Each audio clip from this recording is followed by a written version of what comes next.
Saran gua untuk pendukung 08, tolong jaga Bapak itu.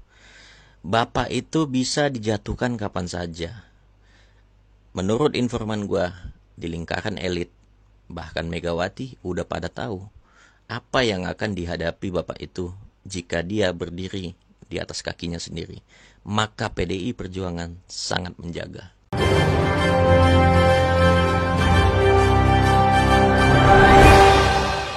Assalamualaikum warahmatullahi wabarakatuh.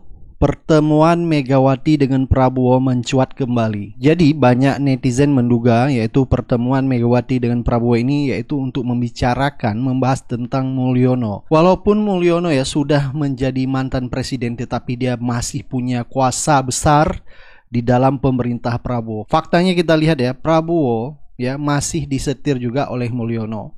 Dan ini juga menyangkut tentang masalah Hasto ditetapkan menjadi tersangka. Dan sampai hari ini pun ya, Hasto belum ditangkap. Ya kalau kata netizen, karena harus ada bukti-bukti konkret ya untuk menangkap Hasto Kristianto. Nah, kembali lagi yaitu pertemuan Prabowo dengan Megawati ini. Banyak netizen menduga bahwa Megawati ingin bertemu dengan Prabowo bagaimana menyingkirkan Mulyono. Isu yang berkembang bahwa Mulyono ini ikut berupaya bagaimana Hasto Kristianto ini ya bisa tersingkir dari Sekjen PDIP, dan Mulyono ini berkeinginan bagaimana orang-orangnya di dalam PDIP itu bisa menjadi Sekjen PDIP. Nah, ternyata ada faksi-faksi di dalam tubuh PDIP sendiri, sehingga masih ada yang pro terhadap Mulyono dan juga ada yang pro terhadap trust Megawati ya. PDIP menginginkan bagaimana yaitu Mulyono ini bisa tersingkir sehingga Prabowo juga bisa berdiri sendiri. Dan ini juga bisa menjadi ancaman kepada Prabowo jika pertemuan Megawati dan Prabowo ini terjadi. Dan ini sangat bahaya bagi Prabowo sendiri. Bisa-bisa Prabowo ya akan disingkirkan dari kursi kepresidenan. Karena kita lihat ya, kuasa daripada Mulyono ini ya cukup besar ya.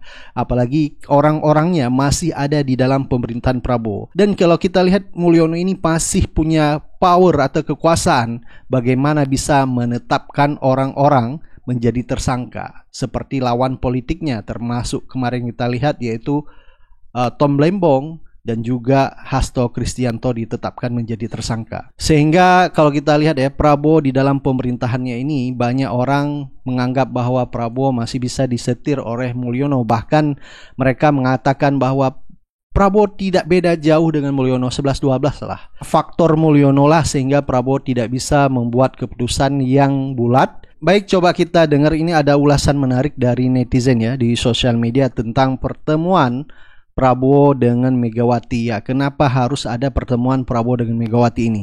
PDI Perjuangan itu ada faksinya. Kalau agak keras, tajam sudah pasti di bawah seseorang yang tidak pernah mau tampil di media. Prananda. Kalau agak soft, jarang mengkritik, itu sudah pasti di bawah Puan. Salah satu dari mereka ini ada yang dikunci keluarga Solo, maka posisi sekjen itu jadi incaran. Kalau posisi ketua umum tidak mungkin lagi, karena udah dipecat. Menurut informasi narasumber gue, Ibu Mega maunya tetap Hasto. Yang sana maunya Korea, supaya jadi Hello Kitty nih PDI Perjuangan.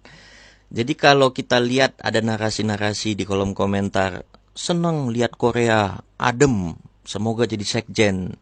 Nah itu sudah pasti proksinya keluarga Solo. Mereka maunya itu. Si Korea ini bukan proksi tapi terjebak dalam situasi itu. Ini namanya politik, bukan cinta-cintaan. Apa upayanya? Hasto diganggu lewat KPK. Masa sudah tersangka jauh-jauh hari pun masih ada berita penggeledahan rumah. Jadi ini muatan politisnya kental sekali. Yang kita sama sekali belum tahu ujungnya seperti apa. Apakah ditahan atau tidak, digantung, pra-peradilan, keluarga Solo itu ngotot. Orang-orang partai lain itu cerita, mereka dikumpulkan untuk membahas itu. Agak menggerutu lah, ini rapat kenapa pembahasannya gini. Ya kan ini urusan-urusan kalian, gak usah dibawa-bawa gitu loh. Memang Bapak itu sesekali join lewat video call kalau ada rapat. Jadi partai lain ini sangat menunggu pertemuan Megawati dan Prabowo supaya clear, ini bisa dibuang. Partai lain juga merasa tenang. Masalahnya Belum bisa, karena orang-orang hukumnya masih di sana. Maka dengan dinamika seperti ini, saran gua untuk pendukung 08, tolong jaga Bapak itu. Bapak itu bisa dijatuhkan kapan saja. Menurut informan gua, di lingkaran elit, bahkan Megawati udah pada tahu apa yang akan dihadapi Bapak itu jika dia berdiri di atas kakinya sendiri. Maka PDI Perjuangan sangat menjaga. Belakangan kader utama PDIP Arya Bima sudah menyampaikan bahwa akan ada pertemuan antara Ibu Mega dengan Pak Prabowo. Yang pertemuan yang beberapa waktu lalu menjelang pelantikan Pak Prabowo sebagai presiden kan sampai sekarang belum terjadi ya, karena memang belum, siapa tahu juga sudah karena bertemu, katanya gitu. ada yang menghalangi. Nah, iya kan pertemuan itu menjadi mentah karena ada yang menghalangi. Nah, dalam beberapa statementnya Ibu Mega kan memberikan tone sangat positif kepada Pak Prabowo, dan bisa jadi ini adalah bagian dari upaya PDIP untuk mengantisipasi upaya mengawut-awut tadi itu, mengawut-awut PDIP. Soal pertemuan itu saya juga menunggu, dan kalau prediksi saya ya itu akan dilakukan sebelum Kongres. Jadi artinya dalam beberapa minggu, bulan terakhir ini ya. Nah, netizen juga ya menyoroti kemarin kita lihat, yaitu Jokowi atau Mulyono bantah pernah minta jabatan presiden 3 periode. Jadi sampai dia mengatakan jangan framing jahat ya. Nah, sehingga akhirnya terbongkar satu persatu ya. Kita tahu bahwa Mulyono ini dari awal sudah melakukan kebohongan, banyak sekali jejak digital dia, yaitu membuat kebohongan. Padahal di sosial media banyak sekali orang terdekatnya membocorkan bahwa memang Jokowi meminta membuat kajian di Lemhanas bagaimana bisa menjabat sampai 3 periode. Dan ini sudah dibongkar oleh orang-orang terdekatnya dahulu, apalagi orang PDIP. Dan juga Mahfud MD juga pernah membongkar bahwa memang Jokowi berkeinginan menjabat 3 periode. Ya, ini saya ulang lagi. Tidak pernah yang namanya saya minta perpanjangan atau 3 periode.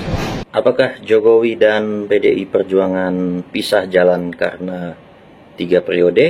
Kami di Jokpro ya dan teman-teman 3 periode itu sesungguhnya tidak ada hubungan, bahkan menolak penundaan pemilu. Bisa dicek di media massa. Jokpro itu sempat beberapa kali mengadakan kegiatan setuju 3 periode, tolak penundaan pemilu. Setuju 3 periode, tapi pemilu nggak boleh ditunda. Aku nggak kebayang caranya gimana. Begini saya jelaskan. Menunda pemilu itu tidak sama dengan 3 periode. 3 periode itu diselenggarakan dengan tetap ada pemilu, kawan-kawan sekalian. Jadi jadwal pemilunya tetap pada tanggal 14 Februari 2024. 2024. Oke, harus jelas tahunnya nih. Pak Jokowi ya diberikan kesempatan untuk maju lagi sebagai calon presiden. Kalau Jokowi bisa 3 periode, saya hakul yakin semua partai yang ada di pemerintahan akan bergabung. Gabung. Nah, yang di luar pemerintahan, PKS dengan Demokrat, kursinya nggak sampai 20%. Sehingga Jokowi dengan wakilnya akan berhadapan dengan kotak kosong, Pak. Dan saya hakul yakin kalau lawan kotak kosong pasti tensi politik akan sangat turun. Nggak ada polarisasi lagi. Karena ya kotak kosong tidak bisa dicap sebagai calon Islam. Nggak bisa, Pak. Dan kotak kosong nggak bisa pidato. Jadi kalau saya melihatnya sederhana. Pak Jokowi kan sebelumnya memang sudah berkeinginan untuk 3 periode. Pendekatan sudah dilakukan ke DPR melalui fraksi-fraksi. Itu betul ya? Betul, itu tidak salah sama sekali. Hanya kemudian bahkan fundingnya saya dengar udah siap tuh pada saat itu ya. Bukan hanya itu, di DPR pun sudah menyambut. Udah menyambut ya. Udah menyambut begitu ya. Senang juga kan mereka juga diperpanjang juga kan. Kemudian muncul jangan 3 periode dong. Kalau 3 periode berarti ada pemilu. Kalau ada pemilu belum tentu kita kepilih. Bapak pasti kepilih lagi. Itu akhirnya kemudian muncul gagasan oke perpanjangan karena Covid 2 tahun yang hilang ya sudah kita perpanjang 2 tahun. Begitu. Nah, tetapi kemudian urusan PDIP Pak Jokowi yang mau ngomong sendiri, dan kemudian pernah coba kalau Aziza lihat ada headline Kompas pada waktu itu, harian Kompas, yang di situ Pak Jokowi sama Bu Mega di Kebun Raya Bogor. Cukup lama itu, hampir 2 jam di situ. Itu rencananya mestinya Pak Jokowi ngomong soal perpanjangan 2 periode. Nah, untuk periode ketiga. Periode ketiga, sorry. Tetapi sampai dengan 2 jam selesai itu, ucapan itu tidak tersampaikan, begitu. Sehingga kemudian akhirnya batallah cerita 3 periode itu. Udah jadi 3 periode gitu kan. Orang udah datang ke saya di lobby juga itu. Gampang Pak, Undang-Undang Dasar diubah. Gimana caranya? Kalau biar Pak Jokowi tidak ketahuan, Pak Jokowi suruh umroh dulu. Oh, jadi termasuk formatur di lobby nih? Oh iya. Ya, siapa itu yang melalui? Oh, nantilah. Nanti harus ditulis 10 tahun yang akan datang. Buku putih ya? Ya, buku putih nanti, jangan sekarang. Masih ada orang-orangnya masih hafal di sini semua. Pokoknya umroh 3 hari.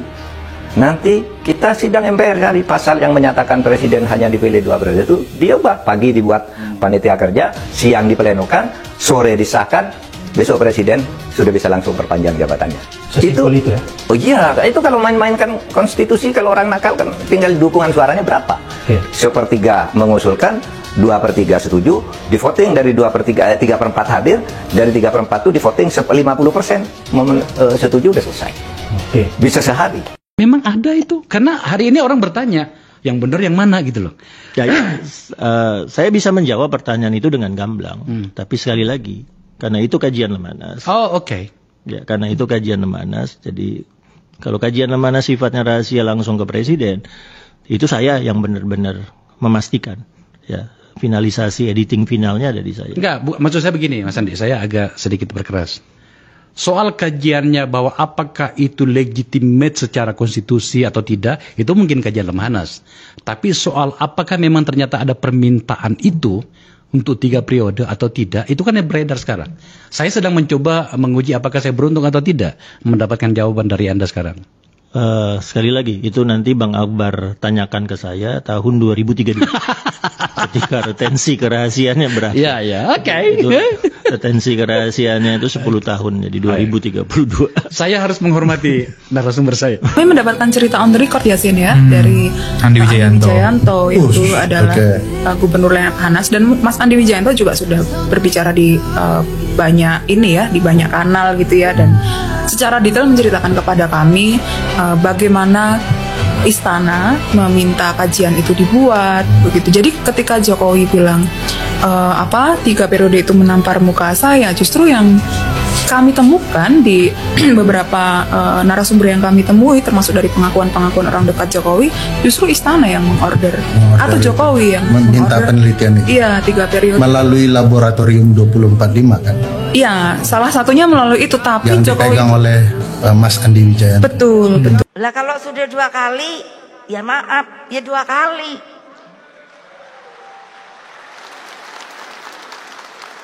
Bukan Pak Jokowi nggak pinter, ngapain saya jadiin kalau nggak pinter? Ya, kalian sendiri yang menilainya. Politik itu dinilai dari tindakan, bukan dari kata-kata.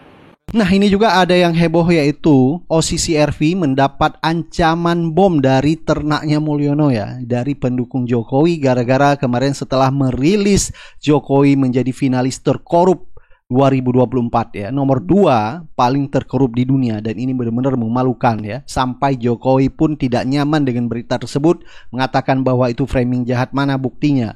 Bahkan kita lihat di sosial media banyak sekali sudah membicarakan tentang OCCRV, apa yang pernah dilakukan Jokowi ya, dengan putusan MK 70 meloloskan Fufafa menjadi calon wakil presiden mendampingi Prabowo. Itu adalah bagian dari skenario Fufafa menjadi presiden. Itu adalah salah satu bentuk daripada KKN yang dilakukan oleh Jokowi, dan itu hanya salah satunya aja, belum lagi ya yang kita lihat fakta-fakta yang mencengangkan bagaimana Jokowi itu bisa menjadikan PIK 2 sebagai PSN, dan cukup banyak ya kebohongan-kebohongan Jokowi yang terbongkar satu persatu. Karena bagi mereka yang menuntut pembuktian kriminal itu, ya tidak, bagaimana mungkin pembuktian itu diberikan justru ketika Presiden Jokowi masih jadi penguasa. Suatu waktu nanti, ya mungkin tahun ke depan, lalu mulai ada proses politik untuk membuktikan secara kriminal, secara pidana bahwa Jokowi itu koruptor, berdasarkan justru temuan OCCRP. Jadi bersahabatlah para netizen itu. Yang kedua, yang disebut korupsi itu bukan sekedar atau bukan terutama mengambil uang lalu dibuktikan di pengadilan. Korup itu dalam bahasa Inggris artinya merusak. Korup itu artinya mematahkan. Korup itu artinya berbuat jahat. Korup itu artinya manipulatif. Jadi dari segi itu, tindakan Presiden Jokowi bahkan sebelum bisa dibuktikan di pengadilan, sudah disebut korup. Kan intinya itu kan, korup di dalam kebijakan, korup dari sejak cara berpikir. Menghendaki penambahan masa jabatan itu adalah corrupted mind gitu, atau corruptive policies gitu. Jadi kebijakan dia itu yang korup dan itu yang mesti dipahami oleh para pendukung Jokowi. Jadi bagaimana membuktikan korupsi presiden? Yaitu pelanggaran konstitusi itu sifat korupsi yang paling tinggi itu. Nah, dari pelanggaran itu muncul korupsi-korupsi lain yang sampai sekarang masih orang persoalkan, yaitu kedudukan anaknya Jokowi, saudara Gibran, yang terus masih diprotek oleh bapaknya. Jadi bapaknya pun masih melakukan corruptive mind, yaitu memprotek kedudukan Gibran itu dengan mengidealkan Gibran sebagai tokoh 2009. Nah, itu yang mulai terbaca oleh kalangan Partai Gerindra. Dan itu yang memungkinkan kita tiba pada satu final analysis bahwa akan terjadi konfrontasi antara Gibran dengan Gerindra. Itu masih terjadi itu. Jadi sekali lagi Pak Jokowi itu koruptif bahkan dalam idenya untuk memperpanjang dan memperluas dinastinya. Begitu cara membaca konsep corruption. Nah, itu yang terjadi misalnya sekarang tuh OCCRP itu semacam pisau gilotin dari netizen. Nah, kira-kira begitu saya mau terangkan tuh. Jadi pisau gilotin udah jatuh bahkan ketika OCCRP diminta untuk membuktikan, dan bagi OCCRP nggak penting karena netizen udah punya persepsi. Nah, di mana kita lihat India tadi indeks persepsi yang dibuat oleh lembaga survei dunia tuh. Tapi nanti netizen datang Pasal Jokowi akan tanya lagi bagaimana mungkin indeks kita itu turun, dalam indeks kita itu memburuk dalam soal korupsi kalau Presiden Jokowi masih dieluk-elukan oleh 82% pendukungnya. Ya itu artinya tautologi, mesti dibuktikan terbalik bahwa kalau indeksnya persepsi publik itu dunia itu meriset dan menemukan fakta bahwa Jokowi itu dalam era kepemimpinannya Indonesia itu makin buruk persepsi korupsinya, maka kita boleh tidak percaya 82% pendukungnya. Jadi kita mesti pilih keterangan para reviewer dan analis dunia yang tidak punya kepentingan dengan Indonesia selain kepentingan memberantas korupsi, dan lembaga survei yang disogok oleh Jokowi yang justru ingin memanipulasi angka likability pada presiden. Kan itu dasarnya kan. Jadi sebetulnya walaupun ada dua statistik yang bekerja, statistik yang dibuat oleh Jokowi sendiri melalui tim surveyornya dan statistik yang dibuat oleh netizen yang kemudian diupload ke CCRP. Sekarang kita pilih mana yang benar. Ya kalau akhirnya 82% itu dianggap palsu, maka sebaliknya benar. Jadi persepsi rakyat itu yang benar. Jadi kelihatannya kalau diukur-ukur bahwa memang yang disebut sebagai Vox Populi, Vox Dei artinya bukan suara rakyat adalah suara Tuhan, tapi suara rakyat itu tidak mungkin dibatalkan oleh Tuhan. Itu maksudnya Vox Populi, Vox Dei itu. Jadi sekali lagi kita ada di dalam kecemasan bahwa OCCRP masih akan jadi common enemy dari mereka yang membela Mulyono. Sementara bagi OCCRP aktivitas mereka akan tumbuh terus. Semester depan mulai akan ada riset lagi itu untuk menentukan skala yang diperlukan untuk memperlihatkan perubahan politik korupsi di Indonesia atau di seluruh dunia. Jadi OCCRP itu akan bekerja terus walaupun dia diancam oleh netizen, atau ada yang bahkan di dalam pemerintahan OCCRP akan ada bom dikirim ke kantor OCCRP. Itu kan sebetulnya ya semacam cawe-cawe yang ada gunanya. Anak nggak usah jauh-jauh bahwa inilah kebohongan-kebohongan yang dia lakukan gitu loh. Tapi Mas Said sepakat Bos Said? Enggak, kalau saya itu sempat juga terbohongi sama dia. Oh, saya kan 2014 1,5 tahun di dalam. Ya, sebagai staf khusus Menteri SDM. Kalau Bang Panda kelihatannya lebih lama. Lebih lama dibohongi ya. 10 tahun partai dia partainya. Silakan dibantah Bang. Jadi saya setelah saya bongkar Papa minta saham saat itu, Bung Panda, terus dipanggil saya, disuruh berhentikan. Dia bilang ini orang besar. Marah saya. Pada saat itu kan Setia Novanto apa segala ya kan. Yeah. Ini nggak bisa, ini harus dilawan. Abang minta diberhentikan Pak Jokowi? Nggak diberhentikan kasus itu. Oh. Nah, sampai saya katakan yang orang diutus pakai intelijen menghilangkan saya tetap jalan. Ini nggak bisa. Anda dibiarkan perselingkuhan tingkat tinggi yang melibatkan istana, melibatkan semua pihak untuk merampok negara. Itu pernyataan saya. Yeah. Nah, jadi saya bilang, oh orang ini ternyata ini pembohong besar. Siapa Bang? Pak Jokowi. Maksudnya di publik seakan-akan baik, ternyata nah ini juga. Nah, yang menarik Bung Panda adalah pada saat itu kan yang disebutkan kan terlibat kan Reza Khalid kan. Iya.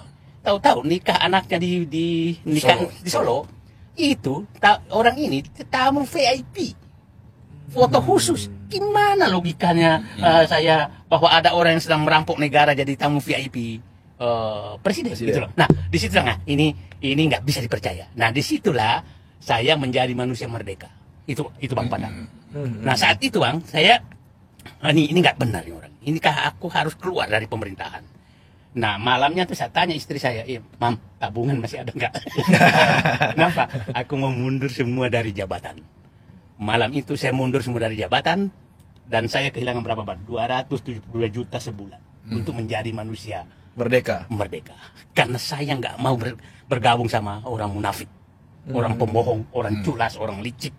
Nah semua kayak ini udah terperan. Nah jadi maksud saya, disitulah perlawanan hati saya muncul. Ini nggak benar negara ini dipimpin orang yang borang moral seperti ini. Jadi bukan karena orang melencatkan saya Didu marah-marah ke Jokowi karena dipecat, bukan. Saya marah-marah ke Jokowi karena saya tahu sifatnya sangat membahayakan negeri ini. Dan saya harus keluar teriak. Nah, semua bahasa menyatakan Said Didu karena dipecat maka menyebabkan dia marah-marah ke Jokowi. Bukan. Saya ingin menyelamatkan negeriku supaya tidak dipimpin orang licik, culas, pembohong dan munafik. Itu. Nah, coba ikuti pernyataan saya mulai 2016. 2016 saya masih di dalam loh. Di salah satu podcast, ini kami kutip, Bang Said menyebut pergerakan Abang dalam melawan oligarki justru bukan dari PIK 2. Jauh sebelum itu, di 2016 Bang Said sudah mengidentifikasi ada rencana bergening politik Jokowi yang menyerahkan kewenangannya kepada oligarki untuk kesuksesan politiknya. Betul ya Bang? Nah, pertanyaannya, poin-poin identifikasi apa yang menjadi tanda bahaya menurut Bang Said bagi Indonesia? Nah, nanti bisa nggak Bang ungkap di sini? Nanti ditanggapi Bang. Jadi begini, Bang Panda. Sebenarnya partai Bang Panda ini sudah dikudeta oleh Jokowi 2016. Oh ya? Sudah dikudeta? Dikudeta. Megawati sudah dikudeta 2016 Pak. Nah cuma saya nggak tahu mereka paham atau enggak, tapi saya udah paham ini sedang dikudeta. Kenapa? Coba lihatlah. Pada saat itu menteri-menteri yang berpihak ke rakyat itu diberhentikan. Riza Ramli, Sudirman Said, apa segala. Terus menteri-menteri yang ece-ece dikasih ke PDIP. Dimasukkanlah menteri-menteri oligarki ke dalam. Oke? Nah, disitulah bergabung oligarki dan dibuanglah PDIP yang partai yang membesarkan. Siapa Bang menteri oligarki itu menurut Abang? Ya udahlah, kita tahu lah siapa Menko Perekonomian.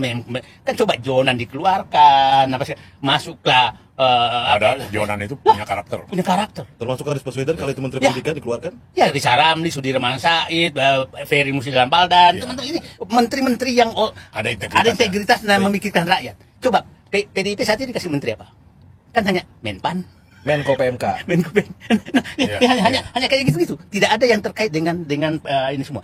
Dikasih semua ke oligarki. Jadi 2016 istilah saya itu kudeta Jokowi kepada negara dan PDIP dan bergabunglah istilah saya geng oligarki dan geng Solo. Perkawinan lah dari situ Bang ya. Disitulah. Nah, disitulah dirancang semua kapan Gibran jadi, kapan Bobi jadi oleh oligarki.